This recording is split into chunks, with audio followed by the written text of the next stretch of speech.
Hi, everybody. Good afternoon, good evening, and good morning, wherever you are. Thank you very much for joining the Boardroom Club today to our AI Summit, featuring executives from top tech companies revolutionizing the world as we speak. My name is Yossi Garmazi, and I'm joined here also by a good friend of mine, Amado Vargas. Amado. Glad to be here, and thank you very much for joining us. Yeah, so today we are fortunate enough to interview none other than Nadir Izrael, co-founder and chief technology officer of Armis, a company that is revolutionizing the cybersecurity space by providing a platform that identifies, monitors, and protects every device connected to the organization networks from the ground up to the cloud. So Nadir, thank you so much for joining us today. Thank you for having me. Good to see you. Nadir, I wanted to start with maybe the most interesting question. You went to a religious school in Kiryat Ata. Was cybersecurity something that you were already curious about growing up? Yes, I agree that that's a very interesting combo of backgrounds. I actually was, in fact, in religious school and even for some years in an ultra-religious yeshiva for a little bit. But I ended up finishing my school years in the Hebrew Reality School in Haifa. And what really, I think, altered my path was, in fact, my passion for programming. Even during the earlier years, when I was like 12 or something, I remember my dad got me a book of Teach Yourself C Language in 21 Days, one of those books. And this was end of 1990s. This was like the tech boom at its finest before the bubble burst.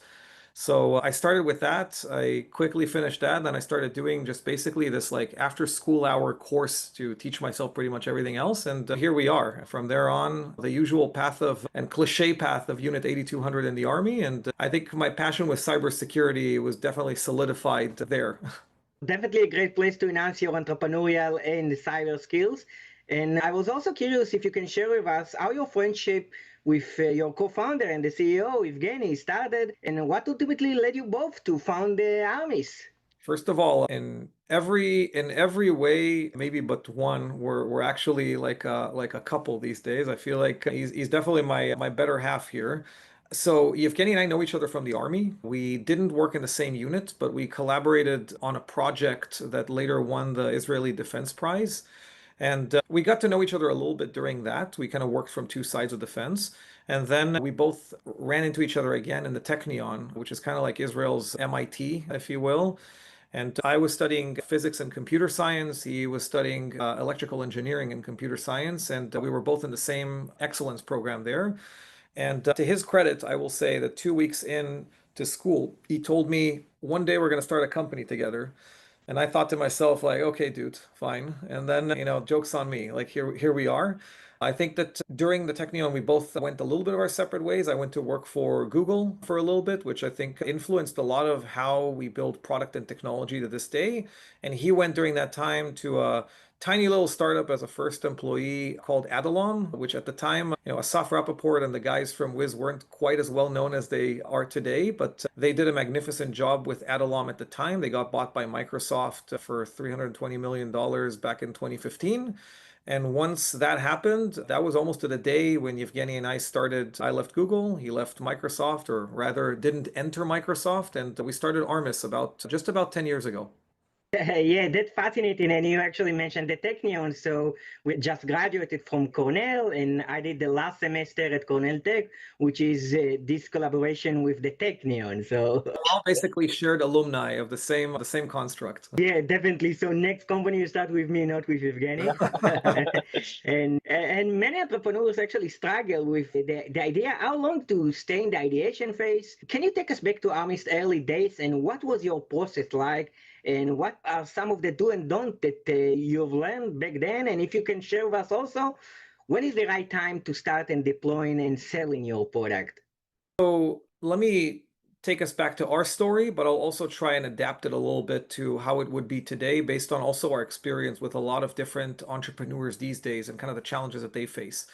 First and foremost, when we started in like late 2015, this might sound ridiculous today, but it wasn't common to go and ask customers what they think. The thesis or kind of how startups started, the ideal, the way people imagined it was you sit in a garage somewhere and you come up with a really cool idea and you take it to market and everything is amazing and that's how it goes.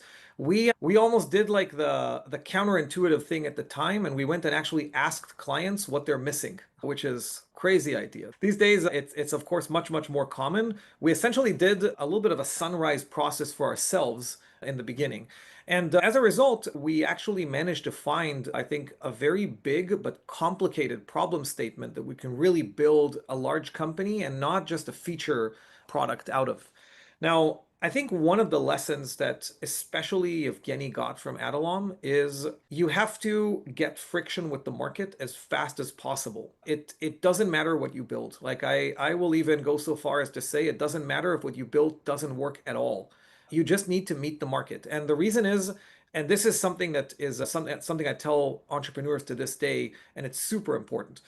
The question that you need to be answering and that people care about is rarely, can it be built? It's almost always the answer is yes, and it's almost always that you will find the people to do it if you can't do it yourself. It's not about can it be built. It's about should it be built. It's about does anyone care? And is it the right thing to build for you? And that requires friction with the market as fast as you possibly can. Now, another thing I tell entrepreneurs is that very few, I use this analogy, but you'll get the idea. Very few people in the world are chefs. Like very few people, if you tell them, craft me the most amazing dish you would possibly love, they would be able to do that. Most people are able to, if you serve them something, they'll be able to tell you yes or no, is it good for me or not? They'll be able to tell you if it needs maybe a little bit more salt or seasoning, but they won't be able to craft the dish themselves. And the analogy here is actually very much towards markets. You can't go to a bunch of CISOs in our case, but also any other user base or clients and ask them, what would you build? What are you missing in the sense of give me an idea for a product? At best, what they'll be able to do is if you give them ideas, if you truly try to sell them on the idea, they'll be able to tell you, yes, no, needs a little bit more salt or anything like that. And that's something that I think, again, a lot of entrepreneurs, especially ones that come from an engineering background, don't get either one of these. They sort of go at the market with, I need to build something. And it's rarely the answer. The answer is you need to go and show something for sure, show something that looks real, but you need to get that direct feedback as fast as possible because seeing it is important, and also getting the answer of what exactly do you need to build because someone actually cares to give you money for it. That's the answer that you should be seeking. Okay, let's say you do have a product. When is the right time to start and deploying it? Do you need to wait for a near perfection or? The answer is yesterday. Wherever you thought you're going to deploy it and put it in the customer's hands, yesterday. That's the answer. It doesn't matter how ready you think you are or not. First of all, customers that deploy early stage products, they know what they're doing. Like they know who you are and they know it's probably not going to work and they know all these things. So stop being afraid of your own notion of what you're showing them. But the second thing is that again, most founders, at least in Israel, are of a tech background. They come from the same units. They're engineers at heart. And engineers, they seek perfection, or they seek at the very least something that they feel is good enough. And it's rare that that is what you should be seeking. The answer is as soon as you possibly can, even if you have nothing but a very thin shell of something to put in. And your purpose is to gauge the market as fast as possible and direct yourself towards what exactly are you trying to solve. It doesn't matter that it doesn't work. It doesn't matter that it's not doing everything it should be doing. What does matter is that you iterate really fast, that you put together a team that can respond within 24 hours. I think that if you come to a customer and something doesn't work, but you come in the day after and suddenly it's working and also you have two other features that they asked yesterday and you just built them overnight, that is phenomenal. That is the type of things that buys early on trust in your product and in the company. And in general, I think it also leads you down a path to building better products in the sense that they are products that are actually suited for what customers need. So what I will take, it's all about speed, speed, speed. And you also mentioned in past interviews about the pivot that you guys at Armis did in 2017. And this is actually interesting because you already had a functioning business plan and you did good, but you decided to pivot, a move that significantly changed your trajectory. Can you tell us about this decision and what were some of the key considerations behind it? And how did you know this was the right call? We actually were already at $1 million of ARR, and I remember this very well. It's a story I give a lot of credit to Gili Raanan, who was our earliest board member. And I remember a board meeting in 2017 where we were trying to raise our round A and it didn't start off well. We weren't getting the story across well. At the time, we thought in the beginning that the focus for us with discovering like OT and IoT types of devices and assets and things that are very much in the beginning phases of Armis, we thought that the world is very much wireless. Like we were focusing a lot on wireless. And in fact, it put us down a path where we were almost selling ourselves as wireless security. That was how Armis's first kind of iteration went. And people weren't getting that story. Like I think investors were getting that story. And in that board meeting, Gili kept asking me, what are your customers buying? And I kept answering the use cases that we're selling, thinking I'm answering. And he kept asking me, what are they buying though? You're telling me a bunch of use cases, but what do they think they're buying?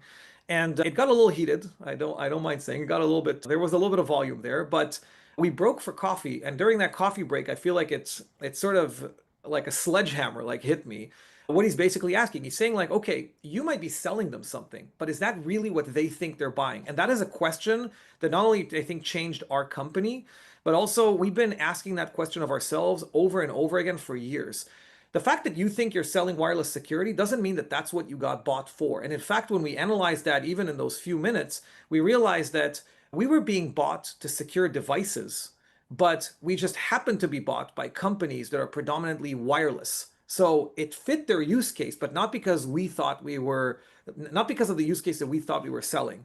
And that difference between what you're selling and what they're buying is a significant tension that once we realized that, we changed the whole course of the company and it grew into something that it is today where it wouldn't have done that with the previous use case.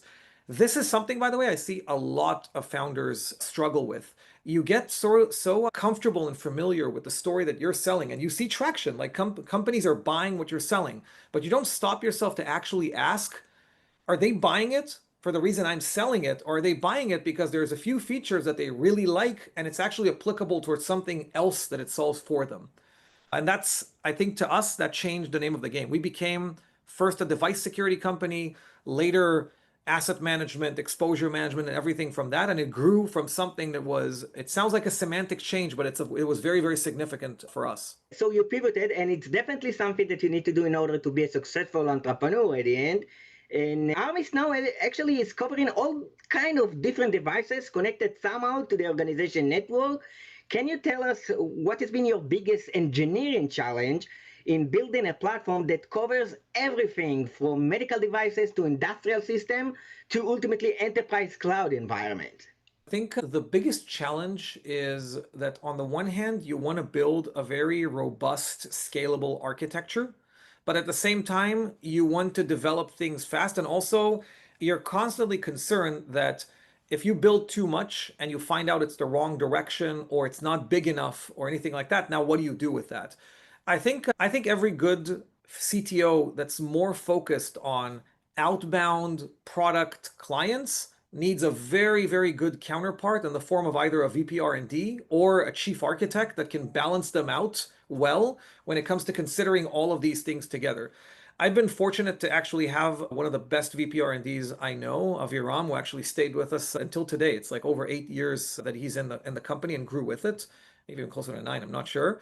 And a chief architect who's the same, who is very much kind of balancing out the considerations. But to your point, the difficulty lies in the fact that you almost always continue to pivot, change, add, do things that clients sort of take you towards, but you need an adaptable, significant architecture to be able to support that.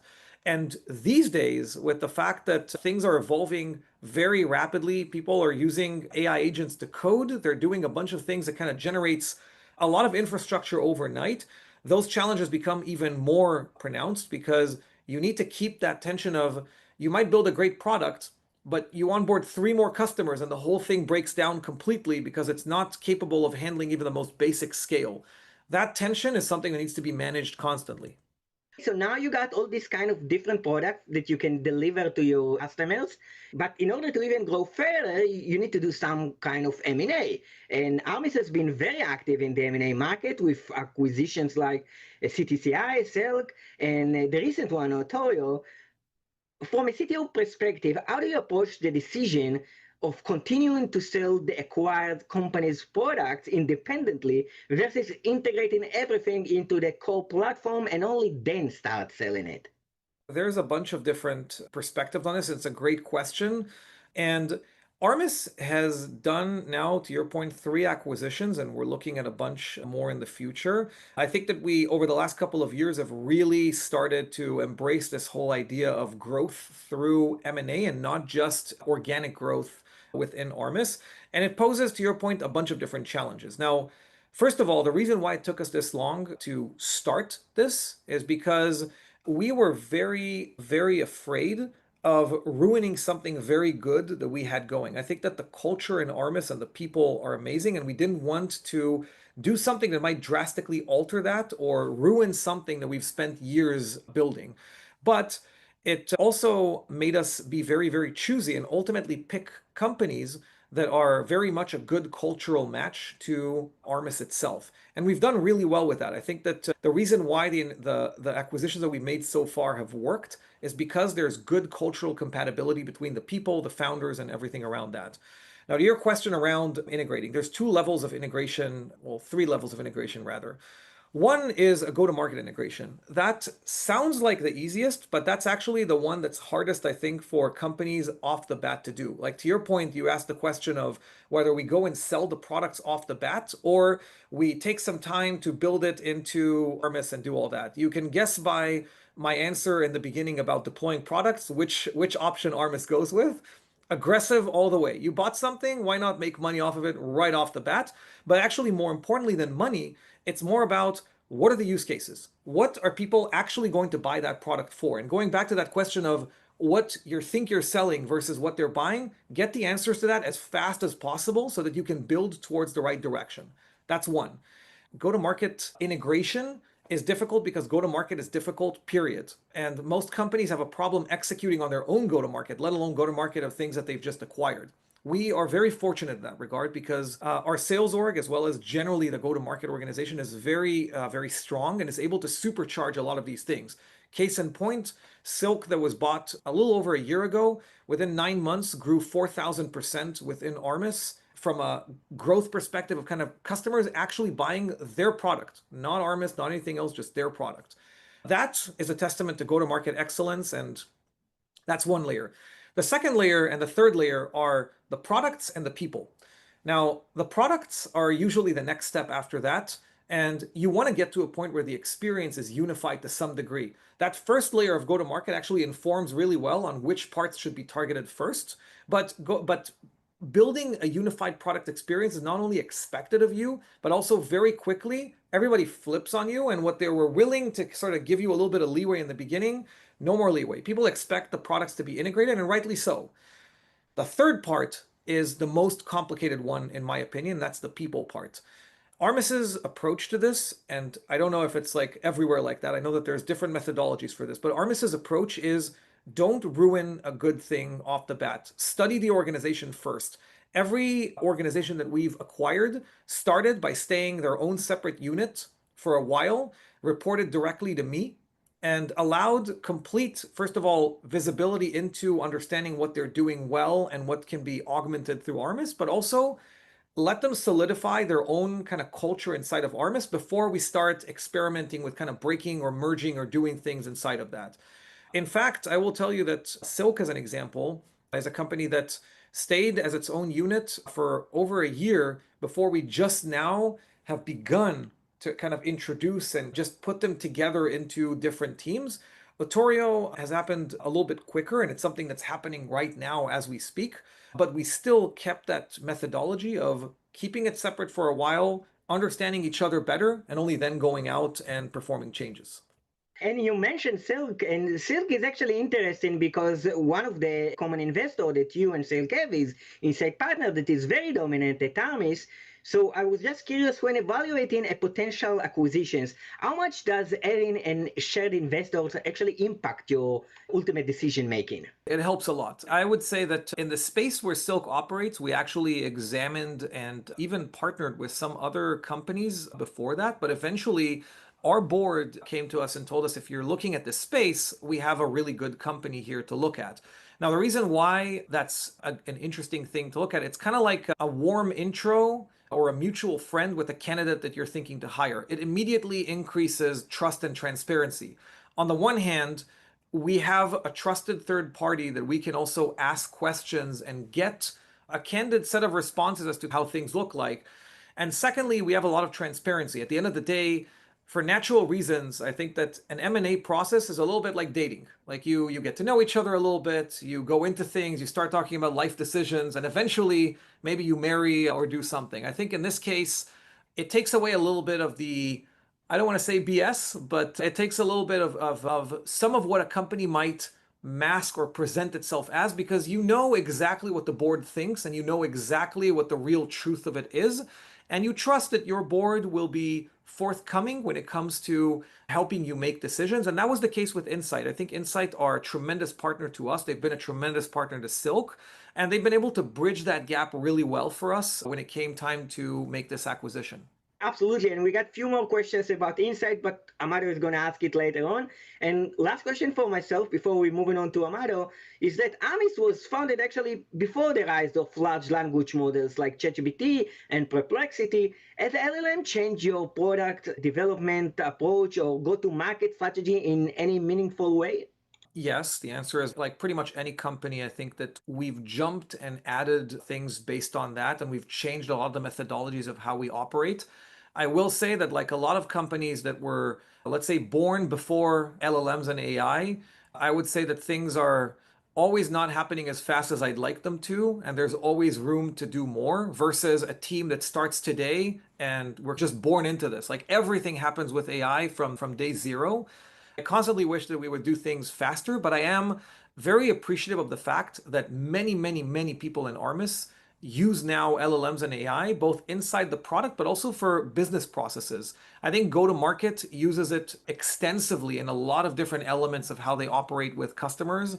But also developers use it in vibe coding, and generally this is in use in a lot of different places across the company. But again, not as fast and as robustly as I would mention, but I think I wouldn't be doing my job as CTO if I was content with how we're doing that.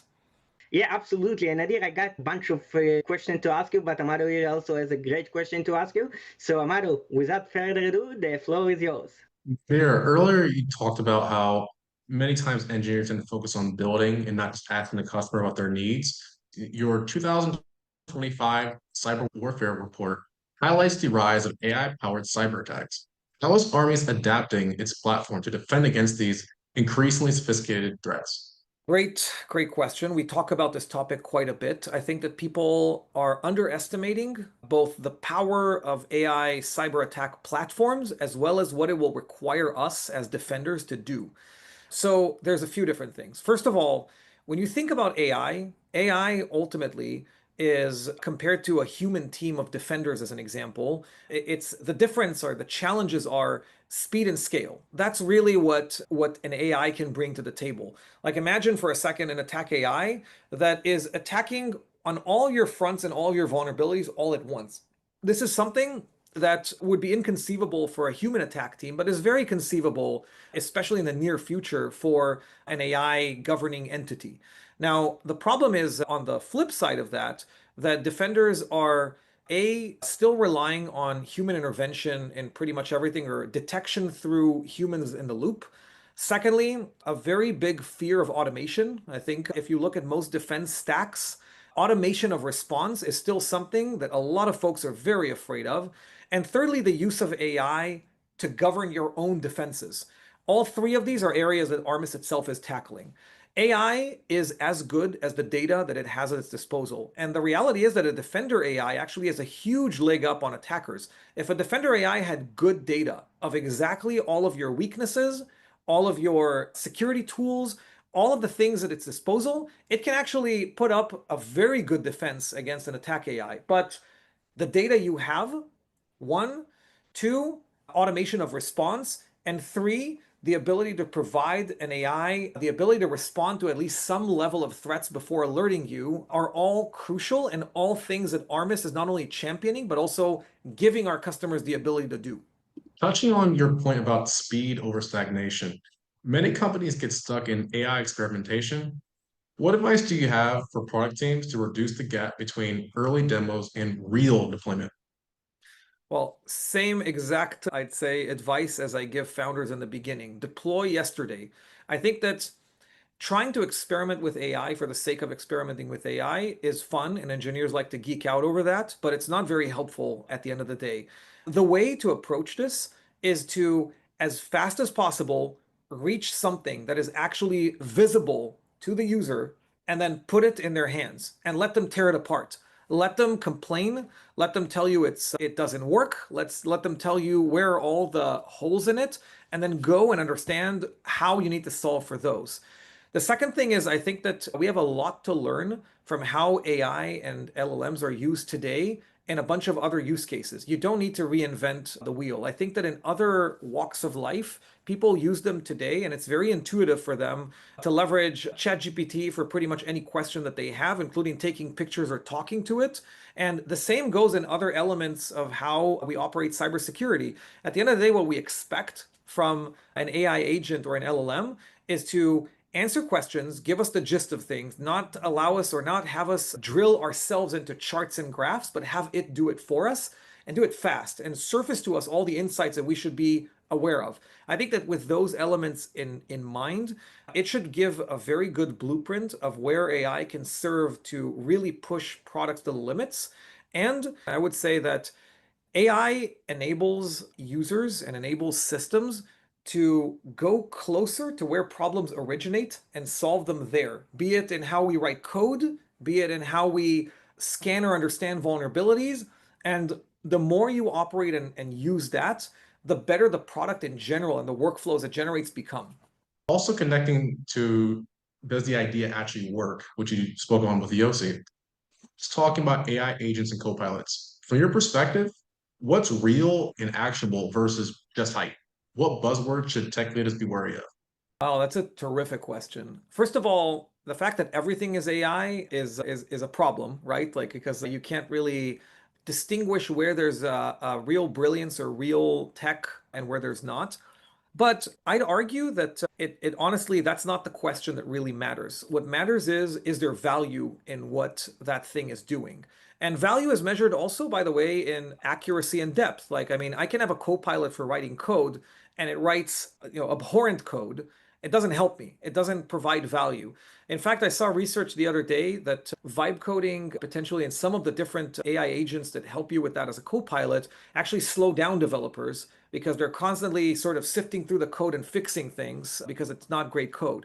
So I think the ultimate test is, does it give me value? Does it make my work 10 times faster or not? Now, there are areas where clearly that is true. I think that there's a lot of areas in marketing or outreach over LinkedIn or different AI agents that perform interaction with potential customers that you can see in the statistics and data improve significantly your recall rate. Great.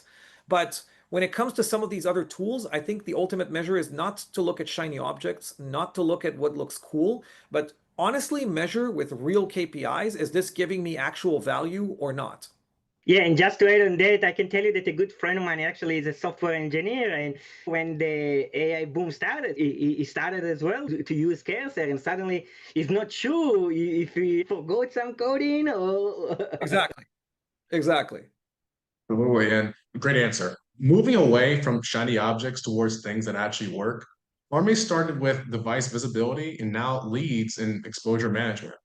Looking ahead, do you see the platform evolving toward autonomous remediation or deeper operational integrations? No, I think, well, to some degree, both, but I think especially, I think the autonomous remediation is a huge part of what needs to happen. Going back to exactly the premise I mentioned before around what are the threats that organizations need to deal with. The best attacks are the attacks that don't ever happen. Not the attacks that you detect and respond to, but the attacks that you've prevented before it even happened. And those attacks are prevented by what I call the boring basics. Patch vulnerabilities, put up like different security controls and make sure that they're working and in place, those kinds of things. Now, I think that from an Armis perspective, the future is how do we take exposure management from something where you're proactively managing risk in an intelligent way and shifting it left to solving problems before they even happen. Like my take is if right now we're stopping attacks before they happen, let's stop the vulnerabilities themselves before they happen. If we can go all the way back to being that developer co-pilot, for instance, and as the developer is writing code, we're telling them, oh, this is a vulnerability right here. If you do this and this will be a better way of doing this. Great. I've just spared the organization of a vulnerability that now needs to be fixed. And I've done it in a way that is still context aware of everything that's going on. Same goes from when I'm deploying a cloud workload. Same goes from when I'm putting in a new device in my environment and connecting it to the network. All of these things, if I can go back as close to the source as possible and help solve the problem there, I've not only saved time and effort for the organization, I've infinitely made it more safe in the first place before things even tackle and happen. And I give the security organization more time to react to some of the other things that are going on. So Armis's approach and Armis's vision is definitely to start shifting more and more left and help the organization as a whole function within the confines of what the security policy dictates. Awesome. That's and for our listeners, speed, deployment, and the boring basics. So those are three strong principles. Probably the last Army specific question. You mentioned Insight has been a key partner of your company from early on and ultimately acquired you guys in 2020. What made you confident that they were the right long-term partner? Well, I remember actually the exact moment that that solidified in my mind. I know it solidified in Yevgeny's mind even a little bit sooner than that. I sometimes tend to be the a little bit more skeptical one of the two of us, but I remember that we had a dilemma. The dilemma itself doesn't really matter, but it was kind of a business dilemma of what to do. And I remember that we called Insight up. We talked to Jeff Horing, who's been on the board of Armis since the beginning, and Teddy and Thomas, who are great partners and board members as well. And I remember that instead of a very lengthy presentation of 3 hours and debates and let's come back to this and all that, it was a 5-minute conversation. Okay, this looks right. Okay, great, let's do it. And I was like, okay, this is the kind of partner that we need. This is the kind of partner who has the same DNA and thinking that we do. I think, as Yevgeny likes to say, the best decisions or the most important decisions or things that we've done happened in the back of an Uber in the 5 minutes before a meeting where we just talked and like, okay, this is what we're going to do. And I think that that's how we operate. We are very much big believers in agility and speed of motion. You can course correct as you go, but just go. Like going is better than stopping and kind of examining things.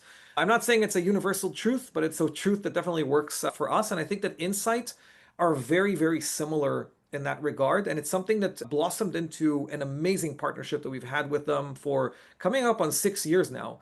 So quite the mileage, I think, that we have with these guys, and they've been awesome.